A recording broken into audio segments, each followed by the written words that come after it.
یہ سورہ توبہ کی آیت ہے اور آیت نمبر ہے 31۔ اللہ تعالیٰ فرماتے ہیں اتخذوا احبارہم ورہبانہم اربابا من دون اللہ، انہوں نے اپنے علماء اور مشائخ کو خدا بنا لیا۔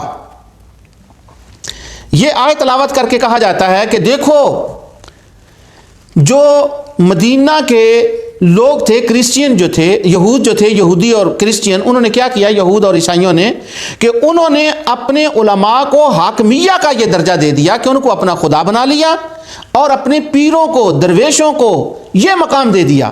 بس اس وقت کے کافر اور مشرک وہ تھے جنہوں نے ان کو یہ درجہ دیا، اور آج کے کافر اور مشرک یہ ہیں کہ انہوں نے رسول اللہ صلی اللہ علیہ وسلم کو حاکمیہ کے درجے پہ بٹھا دیا اور اپنے علماء کو، ائمہ مجتہدین کو، چاروں اماموں کو اس پر بٹھا دیا۔ تو یہ آیت پیش کر کے کفر اور شرک ہم پر یہ ثابت کیا جاتا ہے کہ انہوں نے یہ شرک اور کفر کمٹ کیا۔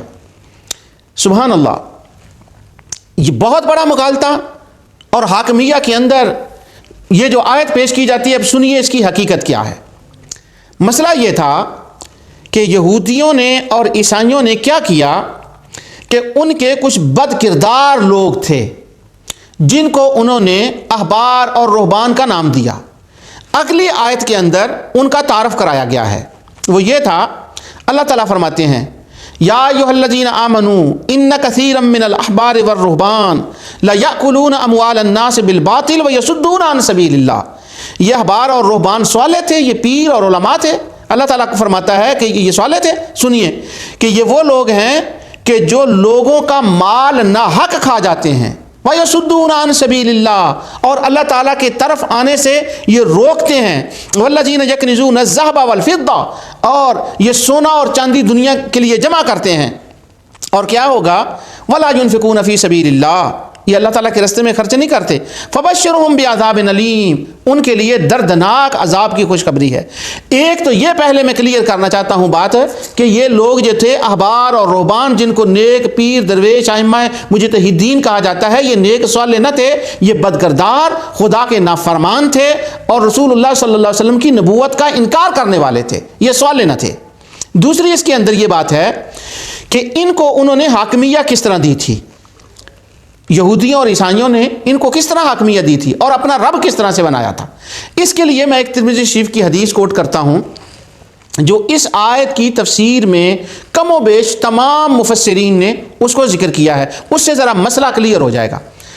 امام طبری سے لے کر قاضی شوکانی تک سب کم و بیش اس کو کوٹ کرتے ہیں کہ عدی بن حاتم، مشہور عرب کا سخی تھا، حاتم طائی جس کو کہتے ہیں، اس کا بیٹا عدی بن حاتم، وہ رسول اللہ صلی اللہ علیہ وسلم کے پاس حاضر ہوا ایمان لانے کے لیے۔ جب وہ آیا تو حضور صلی اللہ علیہ وسلم نے یہ آیت تلاوت فرمائی۔ جب یہ تلاوت آیت کی تو وہ کہنے لگا کہ آپ فرما رہے ہیں کہ ہم نے اپنے احبار اور رہبان، علماء اور مشائخ کو رب بنا لیا، ہم تو ان کو رب نہیں مانتے۔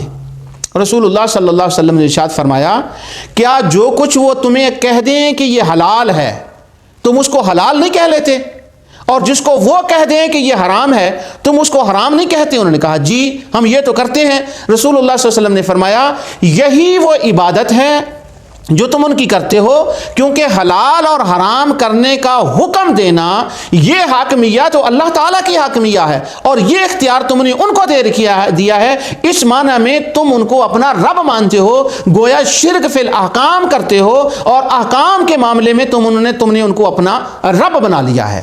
تو یہاں تک یہ بات کلیئر ہو گئی کہ ہاں مشرکین اور کفار جو تھے وہ حاکمیہ کی طاقت انہوں نے اپنے بڑوں کو دی ہوئی تھی، اور اللہ تعالیٰ کی ذات نے ان کے بڑوں کو حاکمیہ کی طاقت عطا نہیں فرمائی تھی۔